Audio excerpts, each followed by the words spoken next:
While you drooled over MIT kids assembling one of the few NASA Valkyrie robots to help people colonize Mars, you may have missed Dyson's foray into hair care, art and science combined into beautiful nightmare fodder, and the hoverbike you're gonna want. Welcome to In Case You Missed It, where you can now take a 360-degree tour of the surface of Mars thanks to NASA's Curiosity rover, well in advance of the future humans who'll be zipping off for a Martian vacation. Here's something to help propel our futures along. Okay, the first flying machine. So, got me paramotors, we've done some tests on the thrust to prove that they can lift something.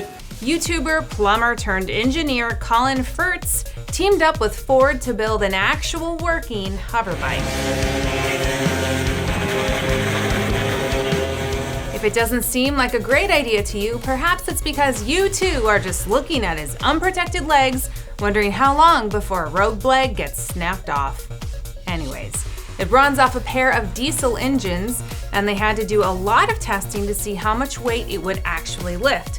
But mostly, a tie? Really? Have we learned nothing from The Incredibles? Meta Man, Express Elevator, Diner Guy, Snag on Takeoff, Splashdown, Sucked into a Vortex, No Kicks! You may think you've seen some big bugs in your day, but check out these beauties. I went zooming into the picture, zooming into the picture, zooming into the picture, until he saw the detail in the images. A portrait photographer worked with Oxford University Museum of Natural History to create this stunning series of insects.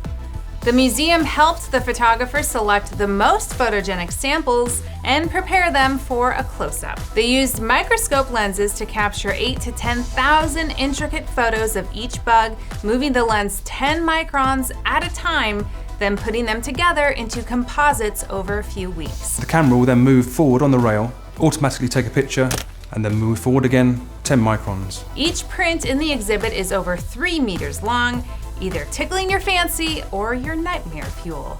That's a question? Obviously nightmares. Look at this shit. What is that? If you know bugs, what the is that? That expensive Dyson vacuum cleaner on your registry that no one bought now has a friend. It spins up to 110,000 times per minute with one inaudible frequency. Dyson Supersonic.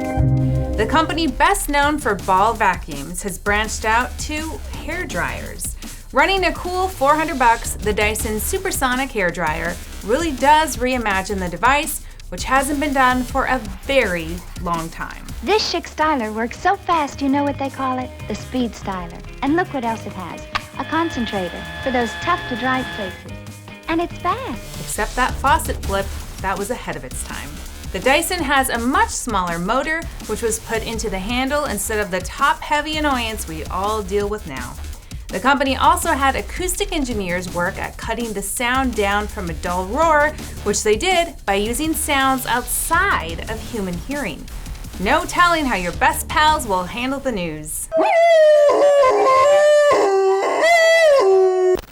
And now, TLDR, where we do the week's reading for you. The US military launched its first digital strike against ISIS this week. YouTube rolled out unskippable 6-second bumper ads. Minecraft now works on Samsung Gear VR. Comcast bought DreamWorks for $3.8 billion. And Snapchat and a teenager are being sued after the teen used the app's miles per hour feature to try to show herself going at least 100 miles per hour in her dad's Mercedes. She crashed into someone at 107, causing a traumatic brain injury to someone else, but she did get this snap out of it.